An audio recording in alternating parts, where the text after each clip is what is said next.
Hey guys, and welcome back to the channel. So today we're going to be doing something a little different. This is going to be part one of Dollar Tree survival gear or bug out gear.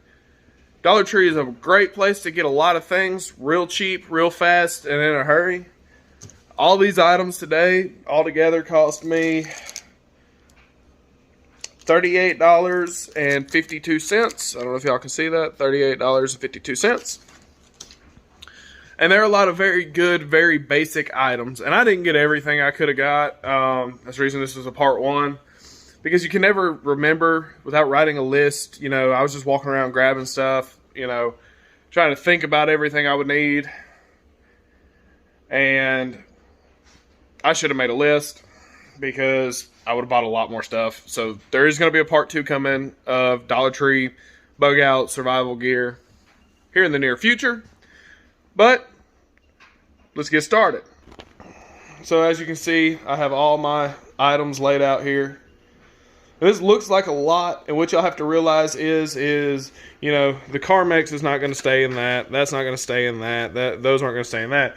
Anything in a big container is going to go to a small container, if possible. Like, you know, you can't take the aluminum foil off the roll and, you know, use it.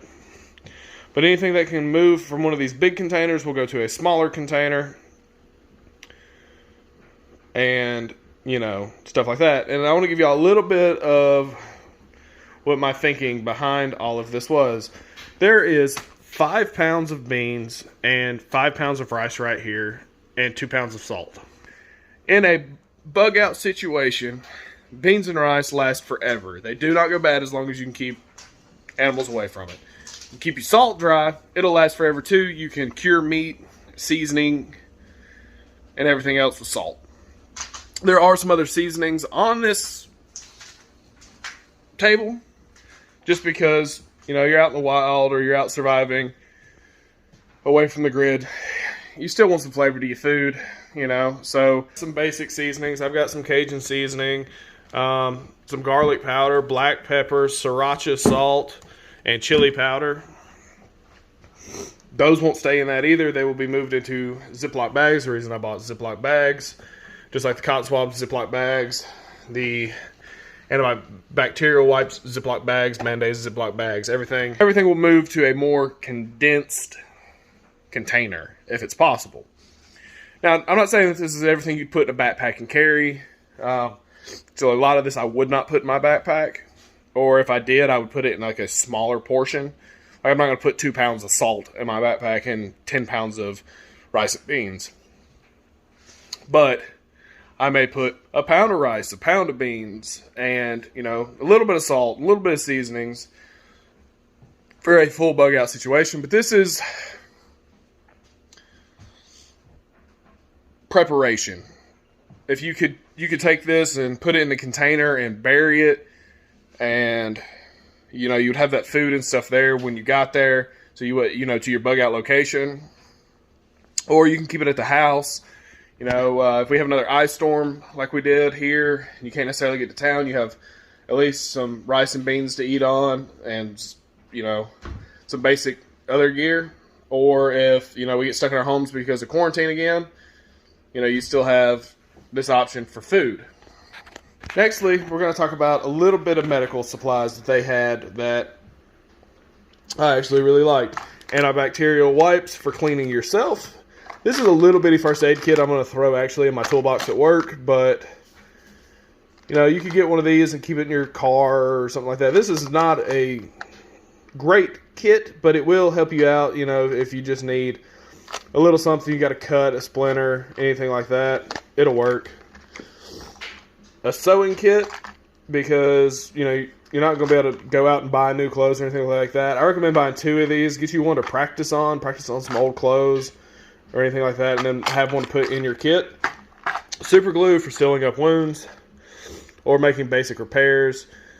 Gentle tape for medical purposes. A pack of Band-Aids. This is $80 for $1. That's not bad. Again, this is just for minor cuts and scrapes. Carmex, not only can you keep gear lubed with chapstick, but also, you know, you can put it on chapped lips and all that. If you're going to be bugging out, you might be doing a lot of walking. So you have a cold and hot extra strength medicated patch here. It's real great. There's actually 2 in here for $1. A magnifying glass with a little light. I'm not worried about the light. I more wanted the magnifying lens. For $1, you can't go wrong. Now you're going to be out there doing a bunch of, there's no telling how long you're going to be out there. So a little bit of vitamin C can go a long way to boost your immune system. Again, there's my salt. Petroleum jelly, not only good for putting on cuts and dry skin and stuff like that, but also great fire starter if soaked in cotton balls. Which they didn't have any cotton balls. It's the only reason they're not on the table. Now, another issue is you're not, depending on how long the grid down situation is or whatever, you may not be able to get to a dentist. So a little bit of oral gel to help knock out any teeth pain. Again, some antibacterial wet wipes to wipe down an area or wound. Floss. Not only can you tie stuff up with it, use it as like a type of cordage, but also you can keep your teeth clean, and keeping your teeth clean is very important. Q-tips for all your Q-tip needs. Not only do they burn well, especially if you dip them in a little petroleum jelly, but you can use them to clean weapons, you can use them to clean anything. They're really just great to have around. And for $1 for 200, why not? And of course, not all 200 of those are going to go in my kit, but it's great to have them. Glow sticks for marking latrines, marking drop-offs, or whatever around camp. Can't beat them. They're great to have. We already went through the seasonings. We have the bags and the aluminum foil. Aluminum foil is going to stay in that box, but the seasonings and stuff will go into a bag or vacuum seal bag, which would be preferred. A can opener. Now, I have no cans on this table right now, but in a survival bug out situation or SHFT situation, you may come across some cans. You may be able to salvage for some cans, and having a can opener is a great idea. Then we have tea lights. Again, not all of those will go in my bag, but having tea lights is not only a decent little light source. You can use them to start a fire.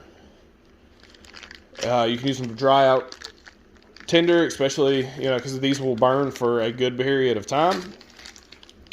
So you can just light it and set it over there, and they're pretty indestructible as far as just carrying a few of them around. Carry 4 or 6 or 8, however many you feel comfortable carrying. And there's 20 in here for $1. Well, then we have our beans. There's different kinds of beans, all to equal up to 5 pounds of beans. These are 2-pound bags of rice. This is a 1-pound bag. Different flavors for different, whatever. Nothing will eat this, minus rodents. And if you put it in a good enough container, vacuum seal it, put it in a good container, keep it dry, this stuff will last forever. And so it is a great bug out food. It's a good way to get proteins and carbs and keep yourself going.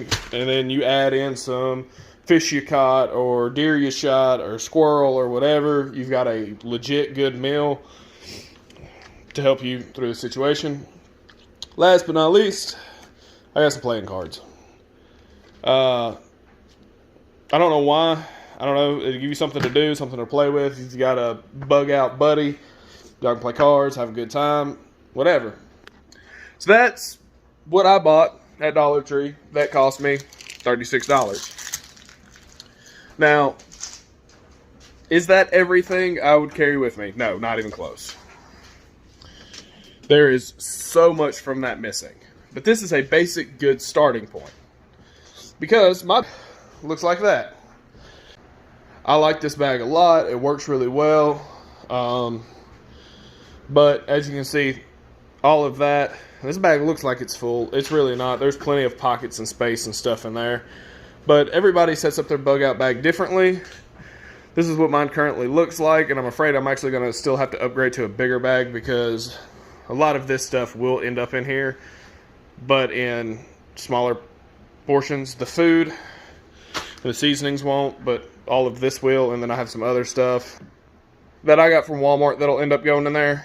But this is just a starting point for food and just basic little things that would just be nice to have. Eventually, I will do a full video on my bug out bag. This is a good starting point. There's nothing to cook with here. There's no, you might have noticed there was no matches. There was actually no way to start a fire, and that's because they didn't have any matches. And I could open this up and pull a lighter out or a fire starter or anything real quick in a hurry. I already had that stuff, and I didn't think about that when I was starting this video or getting the stuff to start this video. What I'm going to do, and that's part of part 2, is go back and do, well, part 2. It's going to matches and other things that I did not necessarily think about because I may have already had them. And you got to think, well, you didn't have any of this? No. I'd kind of got out of the prepping and bug out game a long time ago. This is just a kit I had, and it's a kit that I regularly check, make sure everything in it's still good, nothing's bad, nothing's, whatever. But if you have a bug out bag, make sure you do regularly check it. You never know, when this stuff's going to hit the fan, so you need to be prepared. So make sure you're regularly checking your bug out bag. Like I said, there's going to be a part 2 to this video in the future. But I want to thank you guys for watching. Remember to like and subscribe. Y'all stay frosty, and I'll see you next time.